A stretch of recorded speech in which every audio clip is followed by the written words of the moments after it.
Today on Between the Lines, launching your entrepreneurial passion and soul with Brian Smith. Welcome, I'm Barry Kibrick. Brian is the founder of the world-renowned UGG boots. His journey and struggles to build the business will provide wisdom and insight for all. With his book, The Birth of a Brand, he shows how with authenticity and perseverance, you can grow a business and build within yourself an enlightened way to live. I'm a writer today because I was a reader when I was 11 years old, and it was... You do not need to prove your state of happiness to anybody. Most of these speeches were as much as a month in preparation. Characters, the heroes in this book, are seekers of truth in a story that involves a lot of corruption. I don't get a chance to really talk about what's real, and it's the purpose for me. Brian, welcome to Between the Lines. It is a pleasure to have you here. It's fantastic. Thanks for having me. Now, you know, I started this book and I said at first it was a sort of a book, like it says on the title, for entrepreneurs to think. And I feel entrepreneurial spirit, and I was looking into that. But I realized this is much more. It's, first of all, believe it or not, I found it to be a thriller. Even though I knew how it supposedly ended, you can't possibly find out until the very end what really happens, because it took so many years for you to build this brand, now the world knows, as UGG. I know. All my friends tell me it's a page turner, which is the greatest compliment I could have, you know. Oh, it really is. Yeah. And what starts, though, is this voice in your head. You've got this inner feeling. And I know I have had it, and I know so many men and women that had it. You just have this feeling something's not right.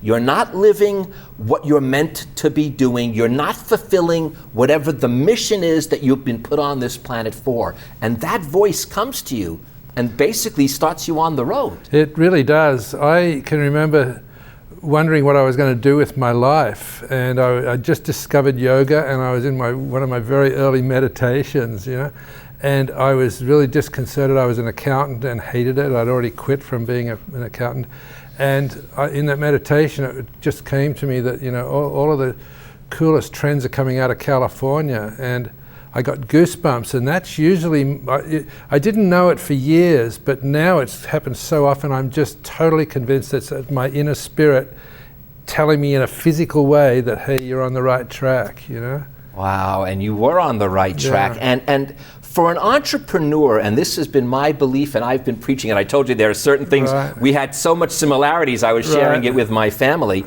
and that is that you need a certain degree of ignorance to start. Because if you strategically, literally would figure out in your mind all the time, all the effort, all the disappointments, you'd never do something like this. Nobody would ever start, yeah. I was totally ignorant, you know, when I found the UGG boot, the sheepskin boot product, you know, it wasn't in America. And I assumed that, you know, Americans would understand sheepskin like Australians do, that it's, you know, you can't sweat, it's healthy, it's washable, you can treat it badly. But when I came here, it was hot, prickly, can't get it wet, you know, and it was delicate, and that, just the difference in mentality set me back for years. And had I known that the Americans didn't get that, I probably wouldn't have started the sheepskin boot business. Now, you know, the book is also for parents. And I say this reason because you look at this as the birth of a brand, as the birth of a child. And you begin so much the same. Yeah. Isn't it? And you begin even with conception. Yep. So that's kind of funny. And as you say, you can't, and you say it over enough that I've put it to memory, you cannot give birth to adults. Yes. It takes the pain and the time to let it mature. It's so true. I didn't come up with that originally, but after 5 or 6 years of being in the business, I just thought how much like a child this is. And I created a file and I wrote, "You can't give birth to adults." And I just kept throwing things, that'd be good in a story one day, that'd be good in a story one day. And it became a file so thick. And the theme of "You can't give birth to adults" is every business or movement or, you know, product is conceived by somebody, and then the action is given birth. My action was buying pairs of samples from Australia, and then every time you get to that phase, it goes into this infancy that just seems to be interminably long, and it doesn't matter how much you feed it or shake the cradle or urge it, the infant cannot get up and go to college. It has to be an infant. And eventually it'll start toddling, which is a really cool stage for a business because customers are starting to inquire about it and you're getting articles written about it. And then you'll hit the youth, which is a fantastic period. The sales are consistent. This is when, with a kid, they can come to the table already dressed and they can feed themselves and go to the bathroom, put their pajamas on. And that's a fantastic stage of business. And then it'll hit the teenage, if it's a really good product like UGG was. It'll hit the teenage years and it wants to be at every party in the country. Yeah, but also that sometimes causes the problems of teenage youth. And you in fact say that, in fact, it's those forks in the road that you kept coming into and those speed bumps that you kept hitting that really leads to the growth. People think once you're on this trajectory, but they don't even realize that you, I believe, didn't even take a salary of any kind because there wasn't for about 14, 15 years. Yeah, it's probably closer to 10 years. But to your point, no business starts at the bottom and goes straight to the top. It cruises along and you hit an obstacle and then you have to overcome the obstacle. So you'll hit another obstacle and you have to overcome that. So it's like a series of plateaus. And each time you overcome the obstacle, your business is getting better. And if your competitors aren't overcoming them, you suddenly become the leader in the industry. And so it's a matter of hanging in there and just facing the obstacles.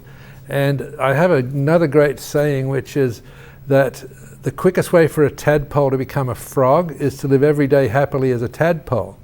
And if you're doing that, hitting the obstacles and just enjoying the process, that's the best way to look at your business. Well, if you don't enjoy that journey or that process, you'd quit. That's what makes an entrepreneur capable of doing it. It's not the willingness so much to just grind it out. It's the enthusiasm to do it. Yeah, a lot of people call it passion. A lot of people just call it that wild-haired idea. But yes, you have to have that internal belief in yourself that it's going to be there. And that belief in yourself, you say, is so important because how you behave yourself is how you're going to behave in business. And you really believe firmly that you must stay true to your own values, virtues, and ethics. Yes.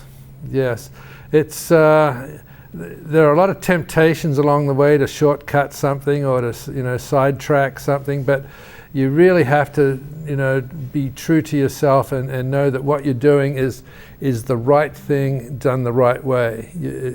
If you do the right thing the wrong way, it'll come back to haunt you. Oh, I had an experience like you had, by the way, where the price margin wasn't correct, and if you sold, and I'll never forget the salesman saying, "Well, make it up in volume," and I said, "Wait a minute, the more we sell, the more we're losing." That's one of the funniest things when that happens. Is your business is growing, you didn't figure out all of the costs, and all of a sudden you've got another roadblock you figure out how to get over. I had a mentor who called that profitless prosperity, meaning you can grow and grow and grow and still not make any money, and it just makes your life twice as hard. Now, you have a great thought on procrastination, because there's no doubt that, and I think this usually starts before you actually really get the ball rolling. Once the ball's rolling, there's no time for procrastination. But beforehand, as you said, those delayed tasks that you kept putting off ends up in the filing cabinet of your mind, and you can't, it's as if it's just easier to do it than to not do it. I'm still a victim of that today. I'll go, because now it's emails and I'll say, must reply to that, I'll flag it, must do that, flag it. And before you know it, a week's gone by and suddenly my mind is so confused and upset, because I don't even remember what all these were, but they're stored there. And so the clutter has to be, the only way to get rid of or not make the clutter in the first place is to action everything as you can. So procrastination is something I still struggle. I don't struggle. I know all about it now. I just have to keep putting it into action to actually get the tasks done as they happen. And you know something, as a former, and I say former because I really did take that to heart, and I can't even procrastinate anymore. In fact, I have to sometimes slow down. I know that sounds funny, but once you get that procrastination out of your body, you then almost move a little fast. In fact, sometimes my son has to say, "Dad, slow down for a second." Without a doubt. Once you can clear the clutter, because the clutter isn't in the phone, the clutter's up here. You subconsciously remember all these things that aren't done.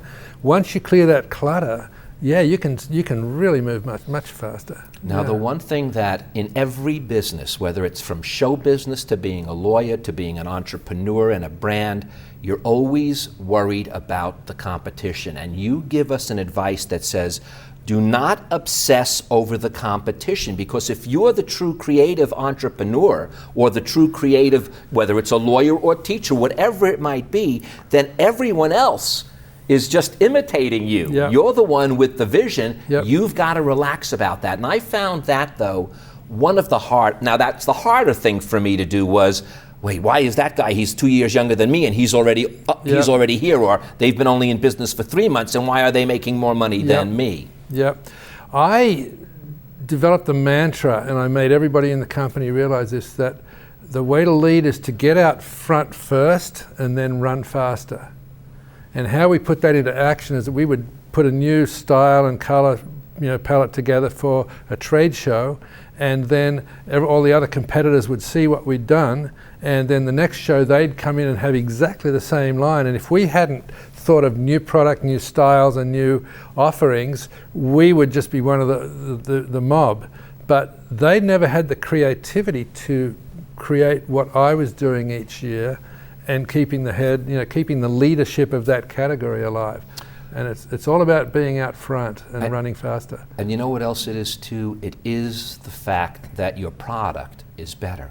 And I remember just watching a show, I think it was either 60 Minutes or something, and they were talking about all these knockoffs that were going on. And when they actually looked at the sales of everyone from Louis Vuitton to Gucci, they realized it wasn't hurting their sales, because people who wanted the quality, or the ones that could afford the quality, they were going to buy the quality. And if anything, it just helped spread the word that this is a great product. Without a doubt. And that was the other part of the business, is that we had to stay, if we were going to stay out front and run faster, we had to have the best quality product. And a lot of the product quality you don't see when you look at a boot versus a knockoff boot, because they look the same. But the heel counters, the structure inside, the stitching methodology, the braids, even the materials and the trims was always the very highest quality. And that's why UGG and the brand UGG has just dominated for all of these years, because there's nothing better out there. You have a line, I want to read it exactly because I think it's important. Okay. Remember to service the mice and respect them as you do the elephants. And this is basically your philosophy, where it's important to treat all of your clients as if they're, as you said, as if they're important, and therefore all of your clients will be important.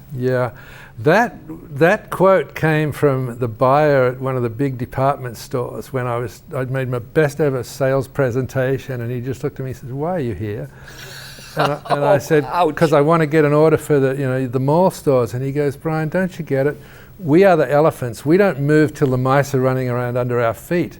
And I instantly got what he meant. Until I got all the specialty stores just jumping, the big mall stores weren't going to take the risk. And so that did morph into the fact that I serviced my customers so well, to the point where I'd walk into a store and I was going to visit friends. I wasn't going in to sell. I was going in to see how I could help them work their inventory or any problem whatsoever. My clients became my friends, and there were years when I was going through tough times that they saved me over and over again. Now, we talked a bit about, having a little ignorance when you're an entrepreneur, and in the nice way of saying it, you call it blind optimism. But as the business then begins to grow, you realize that that blind optimism is great for starting a business, but it could get you in trouble once a business starts growing. Sure can. There was one year in particular where my financial partner had died, and the supplier in Australia was very non-committal about sending product for the coming season because he didn't know if I would be able to pull the company together and pay him. And I kept taking orders, and the sales out were booming. The sales reps were having a record year. The internal ordering was great. And it got close to delivery time in August, September, and I was still taking orders and going to the trade shows, but had no idea how to ship product. And it turned out that season that my supplier went with a different distributor in America, and I was at the very last second was able to scramble and get some other supplies in. But it was during that period that I realized where that loyalty came in, because my customers stuck with me. And I did eventually get product, didn't ship nearly enough as we wanted, but we stayed alive. And well, I think it has to do also with another part of your philosophy, where you almost at that point felt you were a victim because you didn't really have the answer right away. But you again, that inner voice told you, listen, I'm going to embrace these uncertainties, these challenges, and I'm going to still just move forward. And that's what you've got to do. You have to, yeah.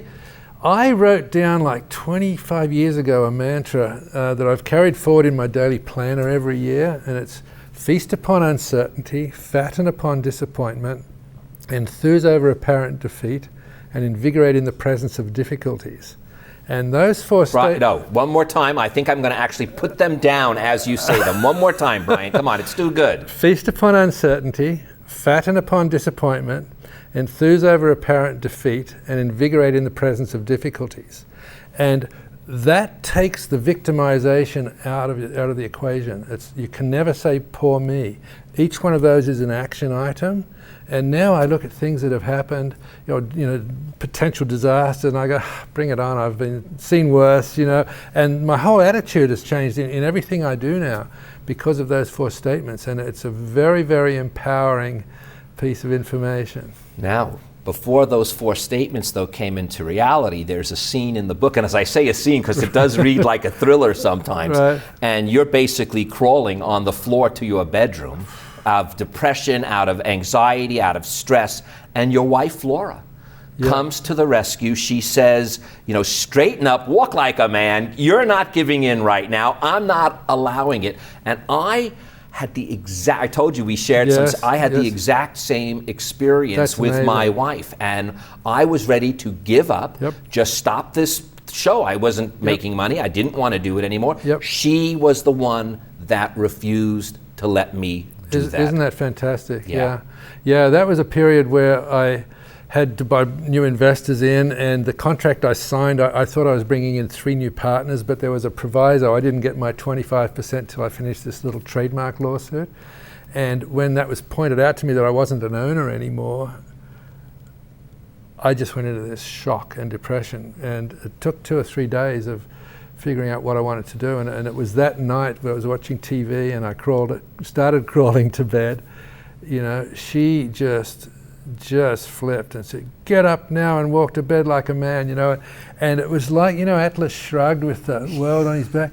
It was like the whole world just fell apart, and it was like, there's so much more to life than the UGG business. And I felt light, and I slept the best night I had for so long that night. And it just came from some innocence. It was powerful, but innocent, that statement. I love the concept of having to reinvent yourself when things get tough. And you've had to, in certain ways, reinvent yourself throughout the process, whether it was becoming a salesman at one time, which is when you started, to then becoming someone who manages the team, even taking on outside jobs sometimes to keep the thing afloat. So reinvention is important for anyone that is going through a difficult time. It totally is. And if you have the passion and your eyes set on the goal of what you're trying to do, you will do anything to keep that going forward. When I was starting out, I worked on a golf course. I worked at Marina del Rey washing boats. I was a construction worker. This is the first 3 or 4 years of the business, and because it was just a 3 or 4 month selling season in the winter.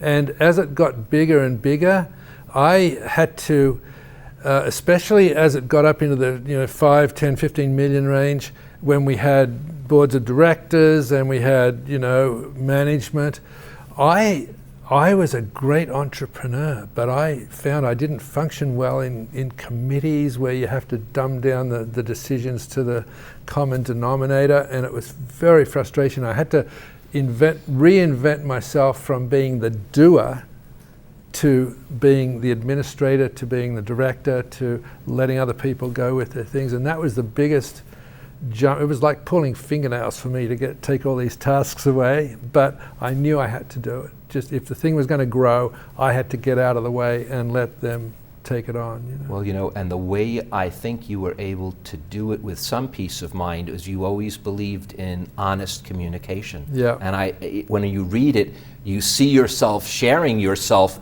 with your company and saying, listen, I'm going to still do the best, even though I may not be the owner of it even anymore, even if I'm getting a nice piece of change from it. But you have to be able to communicate that with your people. You really do. There was a period where I mentioned that I lost control of it, and I wondered, what am I going to do? And I decided, look, I've come to love sales, and I'm going to UGG is the best product in the world. I wanted to put them on everybody's feet. And so I was on the road as a salesman, and came back a month later, and there was a check for $5,000. And my partner said, that's your commissions for the month. And it was the first money I'd ever pulled out. This is like in 8 years, the first money I'd ever pulled out of the company. And I went out back on the road, came back the next month, a check for $10,000. And the following month, another $10,000. And I realized that I've lost the business, but I'm doing what I love. I'm making money for the first time in the last 10 years. And it made me realize that sometimes your most disappointing disappointments become your greatest blessings. And when I reflected on where I was at, I went, well, that losing the company, wow, that was a horrible, horrible thing. But look where I am now. I'm just blessed. People are going to want to find out more about you and your new venture, which I'm going to talk about. I want to give out your website, if that's all right. Okay, that's great. It's www. And we'll leave it on the screen here, briansmithspeaker.com. So it's www, your name, and then the word speaker.com. And the thing I wanted to bring up was, in our conversation, you talked about this new venture you're on called the Boom-apreneur, a sort of a baby boomers who are now getting into business for the first time. And I thought, man, I know people doing that. It's not uncommon, especially with the workforce being so difficult to break through. People are saying, listen, I'll start my own little business and see what can happen. Statistically, there are 100 million of us between 50 and 70, and statistically, again, about 1/3 of those expect to start another business. And some have to because they've been let go and they're not employable, so they're going to find some way to make money. The others have retired well, and they would love to get to do the business that they like. A mum might have given up because she had to raise the family, but now they're gone, and they've got money, intelligence, energy, smarts, everything you need for an entrepreneur, and they're ready to go. And so I'm almost finished a book called The Boomerpreneur Revolution. And the boomer is like a big wave. In Australia, we call it a boomer, a huge, closeout wave. And so this wave of entrepreneurs is coming through in a way that's never been done before. And so what I like to do now is help entrepreneurs start businesses, or those who have started, help them build through this infancy and toddling stage.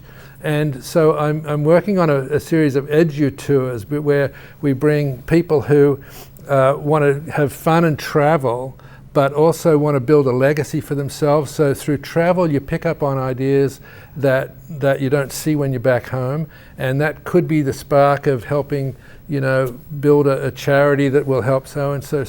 So I want to put together a really worthwhile give back, because that's where the real pleasure is in your life. And if you're going to die, you may as well go out with a really good, knowledge that you've helped a lot of people. Well, you know something, you've obviously helped a ton of people, and that's very funny because you say that, in fact, your disappointments, the ones that were the hardest to bear, were those which never even come. Isn't that so true? Isn't it? That's right. So you're dealing with it in your head all the time, but it's not real. Yep. Yeah, there's so much of the worry and fear in the world never comes true. Well, what is true is our time is up, Brian. Oh, what a pity. I'm going to end with these words. Disasters do not make you go backward unless you fail to overcome them or give trying. Thank you, Brian, for never giving up and for sharing that enthusiasm with us. Great, it's been my pleasure to be here. Thank you. Oh, it's my pleasure, and thank you guys for joining us. Now, before Brian leaves, I'd like to leave you with these few more words from the birth of a brand. Each and every one of us should work to be successful and happy. But having given it our best shot, we must sit back and enjoy both what we have and what we've created, no matter how it turns out. I'm Barry Kibrick. No matter how it turns out, the only real difference between success and failure is whether you can enjoy the best shot you gave it. Do so, and it will always end up turning out all right. Thank you, Brian. Great, thank you. My pleasure.